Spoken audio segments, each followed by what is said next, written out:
Hello students, welcome to online class. मैं सुखवंत सिंह। आप कर रहे हैं पंजाबी 10वीं जमात की। अज आप करांगे भाग तीजा कहानियां दा पहला पार्ट। इस तो पहले वाली वीडियो दे विच आपां निबंध भाग दूजा निबंध दे आपां 6 पाठ किए सन। अपनी किताब दे 3 भाग है। पहला भाग कवितावां दा है, दूजा भाग निबंध दा है ते तीजा भाग कहानियां दा है। तो कहानी दे विच अज आपां करांगे पहला पाठ पहुता पांदी, जो कि गुरबख्श सिंह प्रीतलड़ी की रचना है। एक बार फिर दस दें, भाग तीजा है। 10वीं दे बुक दे 3 भाग हैं। हुण आपां तीजा भाग शुरू किया है। पहला दूजा किया सी, हुण तीजा शुरू करन जा रहे हैं। तो पहुता पांदी जिहड़ा अपना कहानी संसार का पहला पाठ है, इनू आप शुरू करन जा रहे हैं। पहुता पांदी का अर्थ है पहुँचा होया मुसाफिर। पहुता पांदी का अर्थ है पहुँचा होया मुसाफिर। हुण आपां इस पाठ का सार समझांगे, जिमें आपां पिछले पाठां का सार समझिया सी उवें इसे का सार समझांगे। फिर सार करके उस तरह उन्होंने प्रश्न हल करांगे। तो पहला है अपना खचा खच भरिया डब्बा। खचा खच भरिया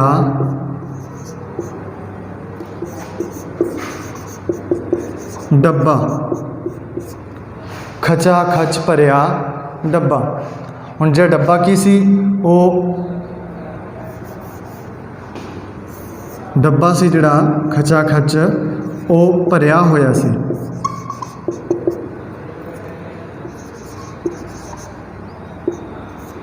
काहदे नाल? सवारियां नाल। किवें? ये कहानी शुरू होंदी है कि अंबरसरों लुधियाने जाण वाली एक गड्डी दे विच जिहड़ियां सवारियां सी, अंबरसर तो जिहड़ी अपने लुधियाने जाण वाली गड्डी है वो सवारियां दे नाल भरी हुई सी। खचा खच भाव कोई थां नहीं सी कित्थे पैर धरन भी, इन्नियां उस गड्डी दे विच भीड़ सी। तां उस जदों एक मुसाफिर स्टेशन ते जांदा है, गड्डी कोल जांदा है, वो गड्डी दे कोल भज्जिया फिरदा है, उन्होंने किसी भी डब्बे कोई थां नहीं मिलती। सारी गड्डी दे अगे पिछे गेड़ा कढ़िया हुंदा, उन्होंने कित्थे कोई थां नहीं मिली। तो वह की करता है कि एक डब्बे दे मूहरे आके खड़ जाता है भी हुण मेरे को कोई चारा नहीं, भी गड्डी चलण वाली है, जो डब्बे खड़ गया ऐसे च ही वड़ जाना है। तो जिवें उहदे विच वड़न की कोशिश करता है, एक तो वह जिहड़ा शरीर है उस बंदे का बहुत भारा हुंदा है। भारे शरीर का बंदा ना तो भज्या जाता है ना तुरया जाए, कहता भी ऐसे डब्बे च ही वड़ देना। वो डब्बा भरिया सी खचा खच, भाव बहुत ज़्यादा सवारियां सी, बैठियां भी सी, खड़ियां भी सी, कोई थां नहीं सी लंघन टप्पण का।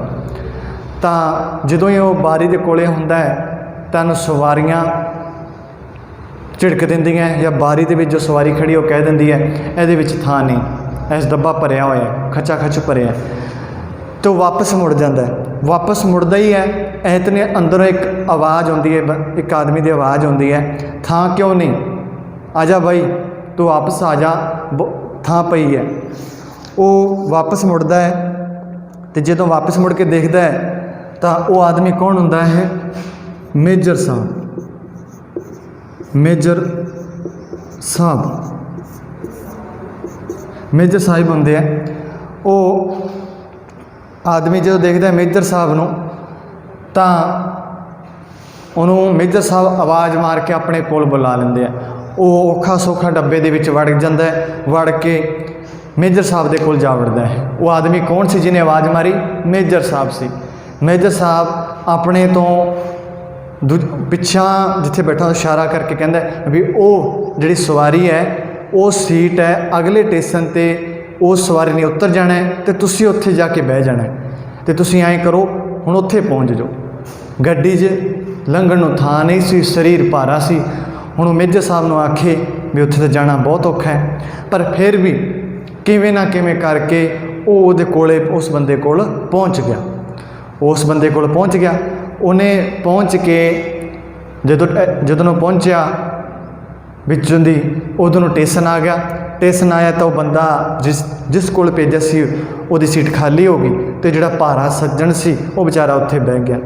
उन्हें उतों बैठ के दूरों ही ਮੇਜਰ ਸਾਹਿਬ ਨੂੰ ਹੱਥ ਜੋੜੇ, ਭਾਵ ਸ਼ੁਕਰਾਨਾ ਕੀਤਾ, ਧੰਨਵਾਦ ਕੀਤਾ ਕਿ ਉਹਨਾਂ ਨੇ ਉਸ ਨੂੰ ਸੀਟ ਦਵਾਈ, ਕਿਉਂਕਿ ਉਹ ਬਾਹਲਾ ਚਿਰ ਨਹੀਂ ਸੀ ਖੜ ਸਕਦਾ, ਉਹਦਾ ਸਰੀਰ ਕੀ ਸੀ, ਬਹੁਤ ਭਾਰਾ ਸੀ। ਤਾਂ ਇਸ ਤਰ੍ਹਾਂ ਮੇਜਰ ਸਾਹਿਬ ਨੇ ਉਸ ਭਾਰੇ ਸੱਜਣ ਦੀ, ਉਸ ਮੁਸਾਫਰ ਦੀ ਮਦਦ ਕੀਤੀ। ਇਹ ਸੀਗਾ ਆਪਣਾ ਪਹਿਲਾ ਬਿੰਦੂ, ਖੱਚਾ ਖੱਚ ਜਿਹੜਾ ਡੱਬਾ ਭਰਿਆ ਹੋਇਆ। ਦੂਜਾ ਬਿੰਦੂ ਹੈ ਪੈਖਾਨਾ ਸਾਫ਼ ਕਰਾਉਣਾ। ਖਾਨਾ ਸਾਫ਼ ਕਰਵਾਉਣਾ, ਦੂਜਾ ਬਿੰਦੂ ਪੈਖਾਨਾ ਸਾਫ਼ ਕਰਾਉਣਾ। ਹੁਣ ਜਿਸ ਸਟੇਸ਼ਨ 'ਤੇ ਗੱਡੀ ਰੁਕੀ ਸੀ, ਜਿੱਥੋਂ ਵੀ ਭਾਰੇ ਸੱਜਣ ਨੂੰ ਸੀਟ ਮਿਲੀ, ਉਹ ਬੈਠ ਗਿਆ। ਹੁਣ ਉਸ ਡੱਬੇ 'ਚ ਸਵਾਰੀ ਤਾਂ ਇੱਕ ਨਿਕਲੀ, ਚੜ੍ਹਨ ਵਾਲੀਆਂ ਦੋ ਆ ਗਈਆਂ। ਹੁਣ ਉਹ ਬਾਰੀ ਦੇ ਵਿੱਚ ਫੌਜੀ ਖੜ੍ਹੇ ਸਨ, ਤਾਂ ਫੌਜੀਆਂ ਨੇ ਉਹ ਸਵਾਰੀਆਂ ਨੂੰ ਝਿੜਕਿਆ। ਉਹਨਾਂ ਕੋਲ ਇੱਕ ਤਾਂ ਸਮਾਨ ਬਹੁਤ ਸੀ, ਲੰਘਣ ਨੂੰ ਥਾਂ ਨਹੀਂ ਸੀ, ਉਹ ਸਮਾਨ ਹੋਰ ਨਾਲ ਬਹੁਤ ਸਾਰਾ ਚੱਕੀ ਫਿਰਦੇ ਸੀ। ਤਾਂ ਫੌਜੀਆਂ ਨੇ, ਜਿਹੜੇ ਰਾਜ ਫੌਜੀ ਖੜ੍ਹੇ ਸੀ ਗੇਟ ਦੀ ਬਾਰੀ ਦੇ ਵਿੱਚ, ਉਹਨਾਂ ਨੇ ਝਿੜਕਿਆ। ਪਰ ਮੇਜਰ ਸਾਹਿਬ ਨੇ ਉਹਨਾਂ ਨੂੰ ਅੰਦਰ ਆਉਣ ਨੂੰ ਕਿਹਾ, ਅੰਦਰ ਆ ਜਾਓ। ਉਹਨਾਂ ਨੂੰ ਅੰਦਰ ਬੁਲਾ ਲਿਆ ਅਤੇ ਜਿਹੜੇ ਫੌਜੀਆਂ ਨੇ ਉਹਨਾਂ ਨੂੰ ਅੰਦਰ ਜਾਣ ਵਾਸਤੇ ਰਾਹ ਦਿੱਤਾ, ਕਿਵੇਂ ਨਾ ਕਿਵੇਂ ਉਹਨੂੰ ਅੰਦਰ ਭੇਜ ਦਿੱਤਾ। ਉਹਨਾਂ ਨੇ ਕਿਹਾ ਕੋਈ ਗੱਲ ਨਹੀਂ, ਤੁਹਾਨੂੰ ਅਸੀਂ ਤੁਹਾਡਾ ਹੱਲ ਕਰਕੇ ਦੇਵਾਂਗੇ। ਉਹਨਾਂ ਨੇ ਕਿਹਾ ਅਸੀਂ ਤੁਹਾਨੂੰ ਪੈਖਾਨਾ ਸਾਫ਼ ਕਰਾ ਕੇ ਦੇਵਾਂਗੇ, ਤੁਸੀਂ ਉੱਥੇ ਆਪਣਾ ਸਮਾਨ ਰੱਖ ਲੈਣਾ ਅਤੇ ਆਰਾਮ ਨਾਲ ਬੈਠ ਜਾਣਾ। ਜਦੋਂ ਇਹ ਗੱਲ ਕਹੀ ਤਾਂ ਫੌਜੀਆਂ ਨੂੰ ਇਸ ਗੱਲ ਦੀ ਸ਼ਰਮ ਆਈ। ਸ਼ਰਮ ਆਉਣ ਕਰਕੇ ਫਿਰ ਜਿਹੜਾ ਬੰਤਾ ਸੀ, ਉਹਨਾਂ ਦਾ ਫੌਜੀ ਸੀਗਾ, ਉਹ ਪੈਖਾਨੇ ਦੀ ਸਫਾਈ ਕਰਨ ਲੱਗ ਪਿਆ। ਤਾਂ ਇਹ ਸੀ ਆਪਣਾ ਦੂਜਾ ਬਿੰਦੂ, ਪੈਖਾਨੇ ਦੀ ਸਫਾਈ ਕਰਨਾ। ਤੀਜਾ ਹੈ ਸ਼ਿਕੰਜਵੀ ਵਾਲਾ।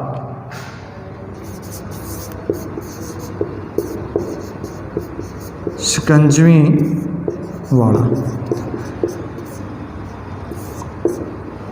ਹੋਰ ਅੱਗੇ ਸਟੇਸ਼ਨ ਗੱਡੀ ਵਧੀ, ਅੱਗੇ ਤੁਰੀ, ਗੱਲਾਂ ਕਰਦੇ ਕਰਦੇ, ਗਰਮੀ ਬਹੁਤ ਜ਼ਿਆਦਾ ਸੀ, ਸਾਰਿਆਂ ਦੇ ਮੂੰਹ ਸੁੱਕ ਰਹੇ ਸਨ, ਸਵਾਰੀਆਂ ਦੇ ਮੂੰਹ ਸੁੱਕੇ ਪਏ, ਪਾਣੀ ਪੀਣ ਨੂੰ ਕੁਝ ਪਾਣੀ ਮਿਲ ਜਾਂਦਾ, ਸਭ ਉਸ ਦੀ ਉਡੀਕ 'ਚ ਬੈਠੇ ਸਨ। ਐਨੇ ਨੂੰ ਜੋ ਗੱਡੀ ਰੁਕੀ ਤਾਂ ਉਸ ਡੱਬੇ ਦੇ ਵਿੱਚ ਇੱਕ ਸ਼ਿਕੰਜਵੀ ਵਾਲਾ, ਠੰਡੇ ਅਤੇ ਮਿੱਠੇ ਪਾਣੀ ਵਾਲਾ ਵੇਚਣ ਵਾਲਾ ਬੰਦਾ ਚੜ੍ਹ ਗਿਆ। ਉਹ ਇੱਕ ਗਲਾਸ ਇੱਕ ਆਨੇ ਦਾ ਦਿੰਦਾ ਸੀ। ਜਿਵੇਂ ਅੱਜ ਆਪਣੇ ਪੈਸੇ ਚੱਲਦੇ ਆ, ਉਦੋਂ ਆਨੇ ਹੁੰਦੇ ਸੀ, ਜਿਵੇਂ ਇੱਕ ਆਨਾ, 2 ਆਨੇ, 16 ਆਨੇ ਅਤੇ 1 ਰੁਪਈਆ, ਤਾਂ ਆਨੇ ਹੁੰਦੇ ਸੀ। ਆਨਿਆਂ ਜਿਵੇਂ ਹੁਣ ਆਪਾਂ ਪੈਸਾ, ਹੁਣ ਜਿਹੜੀ ਆਪਣੀ ਮੁਦਰਾ ਹੈ, ਜਿਹੜਾ ਆਪਣਾ ਧਨਾਂ ਨੂੰ ਪੈਸਾ ਕਹਿ ਦਿੰਦੇ ਹਾਂ, ਉਦੋਂ ਕੀ ਕਿਹਾ ਜਾਂਦਾ, ਆਨਿਆਂ ਦੇ ਨਾਮ। ਤਾਂ ਇੱਕ ਆਨੇ ਦਾ ਉਹ ਇੱਕ ਗਲਾਸ ਦਿੰਦਾ ਸੀ। ਹੁਣ ਮੇਜਰ ਸਾਹਿਬ ਨੇ ਉਹ ਤੋਂ ਗਲਾਸ ਫੜੇ, ਭਰ ਭਰ ਕੇ ਸਾਰਿਆਂ ਨੂੰ, ਜਿੰਨੀਆਂ ਸਵਾਰੀਆਂ ਦੇ ਕੋਲ ਬੈਠੇ ਸੀ, 19 ਗਲਾਸ। ਕਿੰਨੇ ਗਲਾਸ? 19 ਗਲਾਸ ਉਹਨਾਂ ਨੇ, ਮੇਜਰ ਸਾਹਿਬ ਨੇ ਸਵਾਰੀਆਂ ਨੂੰ ਪਿਆ ਦਿੱਤੇ। ਉਹਦੇ ਨੂੰ ਗੱਡੀ ਚੱਲਣ ਵਾਲੀ ਸੀ, ਅਤੇ ਉਹ ਜਿਹੜਾ ਸ਼ਿਕੰਜਵੀ ਵਾਲਾ ਸੀ, ਉਹਨੂੰ ਫਿਕਰ ਹੋ ਗਿਆ ਵੀ ਗੱਡੀ ਵੀ ਚੱਲਣ ਵਾਲੀ ਹੈ, 19 ਜਣਿਆਂ ਤੋਂ ਆਨਾ ਵੀ ਇਕੱਠਾ ਕਰਨਾ ਹੈ, ਕਿਤੇ ਮੇਰੇ ਪੈਸੇ ਰਹਿ ਨਾ ਜਾਣ। ਤਾਂ ਮੇਜਰ ਸਾਹਿਬ ਨੇ ਉਸ ਨੂੰ, ਉਹਦਾ 1.25 ਰੁਪਇਆ ਬਣਿਆ, ਉਹਨੂੰ 1.25 ਰੁਪਇਆ ਦੇ ਤਾ ਅਤੇ ਉਹਨੂੰ ਕਿਹਾ ਤੂੰ ਆਪਣੇ ਪੈਸੇ ਲੈ ਜਾ, ਮੈਂ ਇਹਨਾਂ ਤੋਂ ਆਪੇ ਆਪਾਨੇ ਇਕੱਠੇ ਕਰ ਲਵਾਂ, ਤੂੰ ਫਿਕਰ ਨਾ ਕਰ। ਮੇਜਰ ਸਾਹਿਬ ਨੇ ਆਪਦੀ ਜੇਬ ਦੇ ਵਿੱਚੋਂ ਉਹਨੂੰ ਜਿਹੜਾ 1.25 ਰੁਪਇਆ ਦੇ ਦਿੱਤਾ। 1.25 ਰੁਪਇਆ ਦੇ ਕੇ ਉਹਨੂੰ ਤੋਰ ਦਿੱਤਾ। ਬਾਅਦ ਦੇ ਵਿੱਚ ਸਵਾਰੀਆਂ ਨੇ ਮੇਜਰ ਸਾਹਿਬ ਨੂੰ ਆਨਾ ਦੇਣ ਲੱਗੇ, ਤਾਂ ਮੇਜਰ ਸਾਹਿਬ ਨੇ ਕਿਹਾ ਆਨਾ ਕੀ ਦਿੰਦੇ ਹੋ, ਦੇਣਾ ਤਾਂ ਤੁਸੀਂ ਨੋਟ ਦਿਓ। ਜਦੋਂ ਆਏ ਕਿਹਾ ਤਾਂ ਉਹਨਾਂ ਨੇ ਸਾਰੇ ਆਨੇ ਆਪਣੇ ਜੇਬ 'ਚ ਪਾ ਲਏ। ਮੇਜਰ ਸਾਹਿਬ ਪੈਸਾ ਲੈਣਾ ਨਹੀਂ ਚਾਹੁੰਦੇ ਸਨ। ਉਹਨਾਂ ਨੇ ਆਪਣੀ ਖੁਸ਼ੀ ਨਾਲ ਹੀ ਉਹਨਾਂ ਨੂੰ ਜਿਹੜਾ ਸ਼ਿਕੰਜਵੀ ਪਿਆਈ ਸੀ, ਮਿੱਠਾ ਅਤੇ ਠੰਡਾ ਪਾਣੀ ਪਿਆਇਆ ਸੀ, ਕਿਉਂਕਿ ਗਰਮੀ ਨਾਲ ਸਾਰਿਆਂ ਦਾ ਬੁਰਾ ਹਾਲ ਸੀ। ਇੱਕ ਤਾਂ ਸਵਾਰੀਆਂ ਬਹੁਤ ਸੀ ਅਤੇ ਦੂਜੋ ਗਰਮੀ ਬਹੁਤ ਸੀ। ਇਸ ਕਾਰਨ ਮੇਜਰ ਸਾਹਿਬ ਨੇ ਕਿਹਾ ਵੀ ਚਲੋ ਇਹਨਾਂ ਨੂੰ ਆਪਾਂ ਮਿੱਠਾ ਅਤੇ ਠੰਡਾ ਪਾਣੀ ਪਿਆ ਦਿੰਦੇ ਹਾਂ। ਉਹਨਾਂ ਨੇ ਪੈਸਾ ਨਹੀਂ ਲਿੱਤਾ। ਅਤੇ ਇਹ ਸੀ ਆਪਣਾ ਜਿਹੜਾ ਤੀਜਾ ਬਿੰਦੂ, ਸ਼ਿਕੰਜਵੀ ਵਾਲਾ। ਚੌਥਾ ਹੈ ਬੇਮਰਿਆਂ ਦਾ ਡੱਬਾ। ਬੇਮਰਿਆਂ ਦਾ ਡੱਬਾ। ਜਿਵੇਂ ਹੀ ਗੱਡੀ ਸਟੇਸ਼ਨ 'ਤੇ ਇੱਕ 'ਤੇ ਰੁਕਦੀ ਹੈ ਤਾਂ ਇੱਕ ਬਾਹਰੋਂ ਫੌਜੀ ਖਿੜਕੀ ਕੋਲ ਆ ਕੇ ਸਲੂਟ ਮਾਰਦਾ ਹੈ ਮੇਜਰ ਸਾਹਿਬ ਨੂੰ, ਅਤੇ ਉਹਨਾਂ ਨੂੰ ਪੁੱਛਦਾ ਹੈ ਕਿ ਉਹ ਆਪਣੀ ਸੀਟ ਛੱਡ ਕੇ ਇੱਥੇ ਕਿਉਂ ਆ ਗਏ।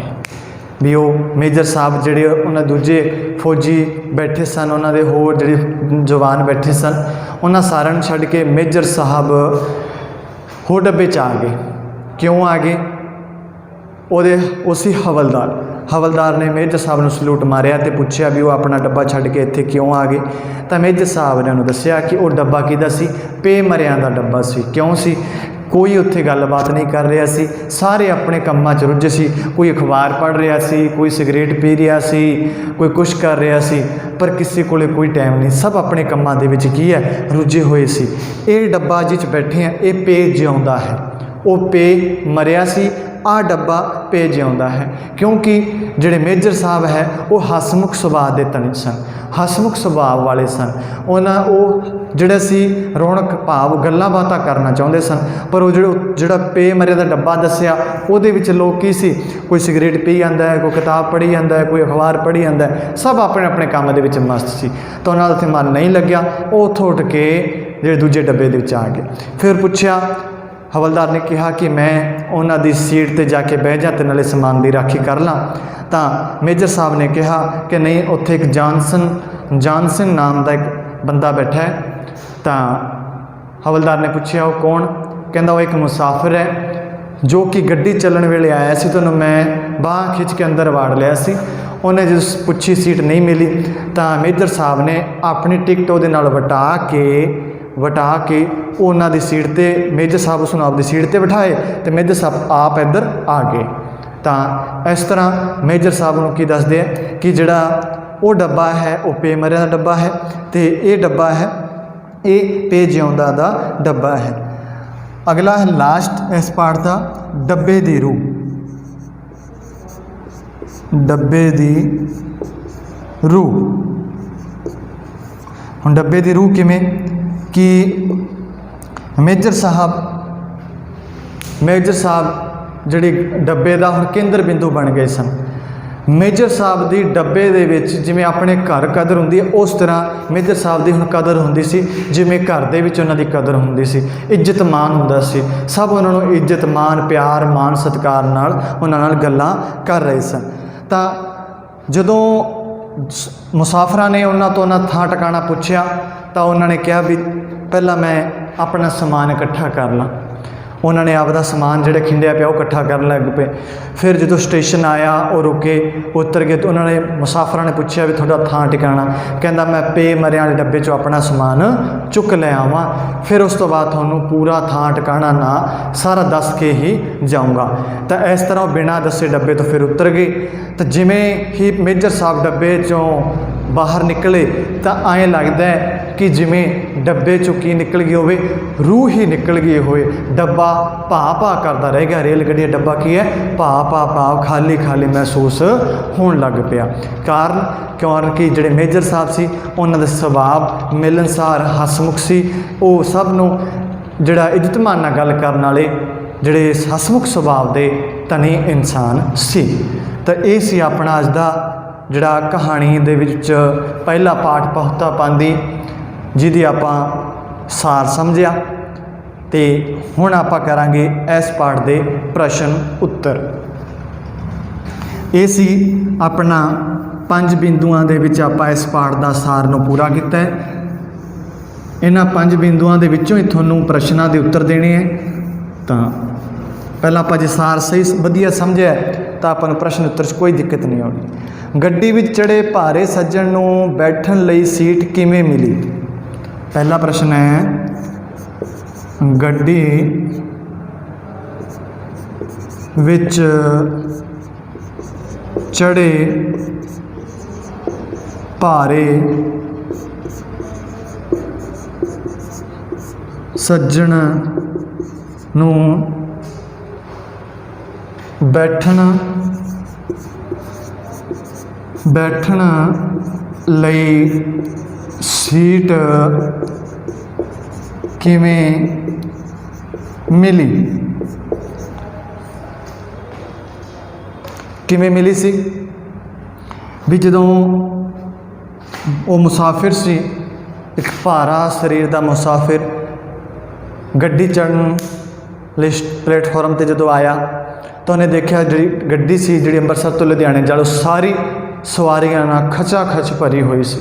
ਕਿਤੇ ਵੀ ਕੋਈ ਥਾਂ ਨਹੀਂ ਸੀ ਪੈਰ ਧਰਨ ਨੂੰ ਗੱਡੀ ਦੇ ਡੱਬਿਆਂ ਦੇ ਵਿੱਚ। ਤਾਂ वो जो सारी गड्डी वेख के थक हार के एक डब्बे के सामने खड़ गया। उन्हें आख्या भी होर हुण कोई चारा नहीं, ऐसे डब्बे च वड़ जाने जिवें भी कोई धक्का मुक्की करके ऐसे डब्बे च वड़ जाने। तो वो बंदा उस डब्बे च वड़न लग्या। जो बारी दे विच मुसाफिर खड़े सन तो उसने उन्होंने झिड़क के उन्होंने ला दिता भी इत्थे सीट है नहीं, डब्बा भरिया होया है। अंदरों एक मुसाफिर की आवाज़ आई, सीट क्यों नहीं, सीट है भाई तू आ जा। जो उन्होंने कहण ते लोगों ने जिहड़े बारी विच खड़े सी मुसाफिर, उन्होंने वो थां छड़ दी। वो आवाज़ मारन वाला कौन सी? मेजर साहब। मेजर साहब ने उसनों अपने कोल बुलाया तो कहा कि वो सीट है वो हुण जो गड्डी स्टेशन पर रुकूगी वो सीट वेली हो जूगी, तुसी उस सीट को जाके खड़ जाओ, उस सीट पर जो सवारी खड़ी होवे तुसी उत्थे बैठ जाओ। तो गड्डी सवारियां दी भरी सी, शरीर भारा सी, वो कहता भी उत्थे जाना बहुत औखा है, पर चलो फिर भी किवें ना किवें करके उत्थे जाके कोल गया। जिवें स्टेशन आया वो बंदा जिहड़ा सीट ते बैठा सी उठ्या ते भारे सज्जन नूं सीट दे दी। वो सीट ते बह गया तो जो सीट ते बैठा तो दूरों बैठे ने उन्हें हाथ जोड़ के मेजर साहब का धन्नवाद किया। तो इस तरह उस भारे सज्जन नूं की मिली सी? सीट मिली सी। फिर है मेजर साहब रेल गड्डी के डब्बे का केंद्र बिंदु किवें बने? मेजर साहिब गड्डी दे डब्बे का केंद्र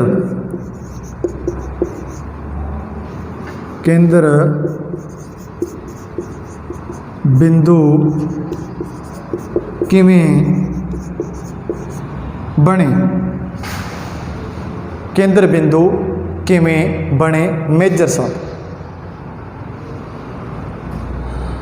मेजर साहब जिहड़े हसमुख सुभाਅ के धनी सन ते उन्हां दा जिहड़ा सुभाਅ बहुत वधिया सी। उन्होंने सारी गड्डी के जो डब्बे जिहड़े डब्बे च बैठी सी उन्हां सवारियां नूं सारियां नूं मोह लिया सी। जदों सीट ना होण ते स्थान ना होण ते उन्होंने जिहड़ा पैखाना सी वो भी साफ करवा के दिता सी। वो हसमुख सुभाਅ के धनी सन, मिलनसार सन। ते जदों भारे सज्जन नूं सीट नहीं मिली उन्होंने सीट दवाई। फिर जदों सारिਆਂ ਨੂੰ उस डब्बे दियां सवारियां ਨੂੰ गर्मी के नाल मूँह बुल सुक रहे सन तो उन्होंने ਸਕੰਜਵੀ पियाई।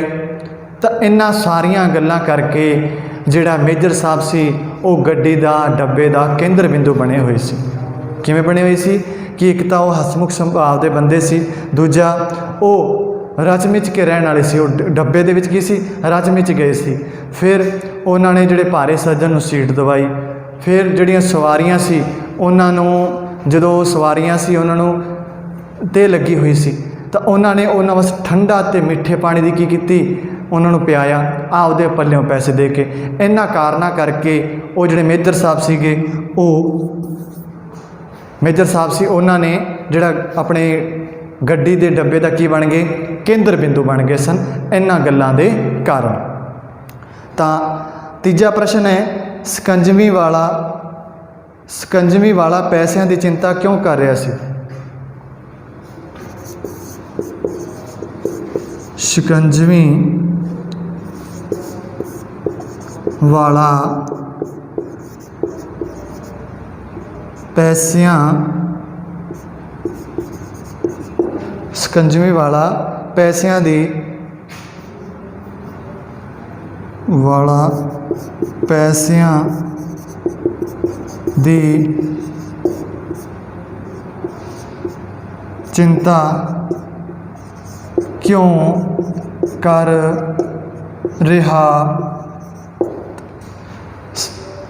रहा सी? हुण जिहड़ा ਸਕੰਜਵੀ वाला सी वो पैसों की चिंता क्यों कर रहा सी? हुण जिवें गड्डी रुकी तो उवें ਸਕੰਜਵੀ वाले नूं मेजर साहब ने आवाज़ मार ली। ਸਕੰਜਵੀ वाले ने 19 गिलास ਸਕੰਜਵੀ दे उन्होंने पीण वास्ते देते। हुण एक गिलास एक आने का सीगा तो गड्डी चलण वाली सीगी। ਹੁਣ ਉਹ ਸੋਚਦਾ ਸੀ ਵੀ 19 ਬੰਦਿਆਂ ਤੋਂ ਮੈਂ ਇੱਕ ਇੱਕ ਆਨਾ ਕਿਵੇਂ ਇਕੱਠਾ ਕਰੂੰਗਾ, ਵੀ ਜਿਹੜੇ ਮੇਰੇ ਪੈਸੇ ਉਹ ਇਕੱਠੇ ਨਹੀਂ ਹੋਣੇ। ਤਾਂ ਜਿਹੜਾ ਮੇਜਰ ਸਾਹਿਬ ਸੀ ਉਹਨਾਂ ਨੇ ਕੀ ਕੀਤਾ, ਉਹਨਾਂ ਨੇ ਕਿਹਾ ਵੀ ਤੇਰਾ 1.25 ਰੁਪਇਆ ਬਣਦਾ ਹੈ, ਤੂੰ ਮੇਰੇ ਤੋਂ 1.25 ਰੁਪਇਆ ਲੈ ਲੈ, ਮੈਂ ਆਪੇ ਇਹਨਾਂ ਤੋਂ ਆਨੇ ਇਕੱਠੇ ਕਰ ਲੂँਗਾ, ਤੂੰ ਨਾ ਘਬਰਾ। ਤਾਂ ਇਸ ਗੱਲ ਕਰਕੇ ਜਿਹੜਾ ਸਕੰਜਵੀ ਵਾਲਾ ਸੀ ਉਹਨੂੰ ਕੀ ਹੋ ਰਹੀ ਸੀ, ਚਿੰਤਾ ਹੋ ਰਹੀ ਸੀ ਕਿ ਜਿਹੜੇ ਆ ਪੈਸੇ ਹੈ ਉਹ ਕੌਣ ਦੇਗਾ, ਕਿਵੇਂ ਇਕੱਠੇ ਕਰੂੰਗਾ, ਕਿਤੇ ਗੱਡੀ ਚੱਲ ਪਈ ਮੇਰੇ ਪੈਸੇ ਨਾ ਰਹਿ ਜਾਣ। ਇਹਨਾਂ ਗੱਲਾਂ ਕਰਕੇ 19 ਗਲਾਸਾਂ ਦੇ ਪੈਸਿਆਂ ਕਰਕੇ ਉਸ ਸਕੰਜਵੀ ਵਾਲਾ ਕੀ ਕਰ ਰਿਹਾ ਸੀ, ਚਿੰਤਾ ਦੇ ਵਿੱਚ ਫਸਿਆ ਹੋਇਆ ਸੀ। ਹੁਣ ਆਪਣਾ ਲਾਸਟ ਪਰਸਨ ਮੇਜਰ ਸਾਹਿਬ ਨੇ, ਮੇਜਰ ਸਾਹਿਬ ਪੇ ਮਰਿਆਂ ਦਾ ਡੱਬਾ ਕਿਉਂ ਕਹਿੰਦਾ ਹੈ। ਲਾਸਟ ਪ੍ਰਸ਼ਨ ਹੈ ਮੇਜਰ ਸਾਹਿਬ ਪੇ ਮਰਿਆਂ ਦਾ ਡੱਬਾ ਕਿਉਂ ਕਹਿੰਦਾ ਹੈ। ਇਹ ਆਪਣਾ ਲਾਸਟ ਪ੍ਰਸ਼ਨ ਹੈ ਵੀ ਮੇਜਰ ਸਾਹਿਬ ਉਸ ਡੱਬੇ ਨੂੰ ਪੇ ਮਰਿਆਂ ਦਾ ਡੱਬਾ ਕਿਉਂ ਕਹਿੰਦਾ ਹੈ। ਕੀ ਕਾਰਨ ਸੀ ਕਿ ਜਿਸ ਡੱਬੇ ਵਿੱਚ ਪਹਿਲਾਂ ਮੇਜਰ ਸਾਹਿਬ ਬੈਠੇ ਸਨ, ਉਸ ਡੱਬੇ ਦੇ ਜਿਹੜੇ ਮੁਸਾਫਰ ਸੀ ਉਹ ਕੋਈ ਤਾਂ ਕਿਤਾਬ ਪੜ੍ਹ ਰਿਹਾ ਹੈ, ਕੋਈ ਅਖਬਾਰ ਪੜ੍ਹ ਰਿਹਾ ਹੈ, ਕੋਈ ਸਿਗਰੇਟਾਂ ਪੀ ਰਿਹਾ ਹੈ, ਸਭ ਆਪਣੇ ਕੰਮ ਦੇ ਵਿੱਚ ਮਸਤ ਸਨ।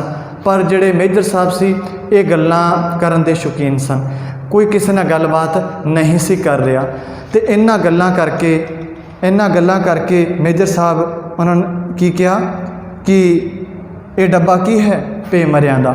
ਰੀਜ਼ਨ ਇਹ ਸੀਗਾ ਕਿ ਉੱਥੇ ਕੋਈ ਰੌਣਕ ਨਹੀਂ ਸੀ, ਸਾਰੇ ਜਿੰਨੇ ਵੀ ਆਪਣੇ ਮੁਸਾਫਰ ਸੀ ਉਹ ਸਾਰੇ ਕੀ ਸੀ, ਆਪਣੇ ਆਪਣੇ ਕੰਮਾਂ ਦੇ ਵਿੱਚ ਰੁੱਝੇ ਹੋਏ ਸਨ, ਕਿਸੇ ਕੋਲ ਕੋਈ ਗੱਲਬਾਤ ਨਹੀਂ ਸੀ। ਪਰ ਮੇਜਰ ਸਾਹਿਬ ਸੀ ਉਹ ਰੌਣਕ ਲਾਉਣ ਵਾਲੇ, ਰੌਣਕੀ ਸੁਭਾਅ ਦੇ ਜਿਹੜੇ ਇਨਸਾਨ ਸੀ। ਤਾਂ ਇਹ ਸੀ ਅੱਜ ਦਾ ਆਪਣਾ ਲੈਸਨ, ਪਹਿਲਾ ਲੈਸਨ ਜਿਹੜਾ ਕਿ ਕਹਾਣੀ ਸੰਸਾਰ, ਆਪਣੀ 10ਵੀਂ ਦੀ ਕਿਤਾਬ ਦਾ ਭਾਗ 3 ਦਾ ਕਹਾਣੀ ਸੰਸਾਰ ਦਾ ਪਹਿਲਾ ਪਾਠ ਸੀ ਬਹੁਤਾ ਭਾਂਦੀ, ਜਿਹਦੇ ਵਿੱਚ ਆਪਾਂ ਇਸ ਪਾਠ ਦਾ ਸਾਰ, ਇਸ ਪਾਠ ਦੇ ਪ੍ਰਸ਼ਨ ਉੱਤਰ ਕੀਤੇ।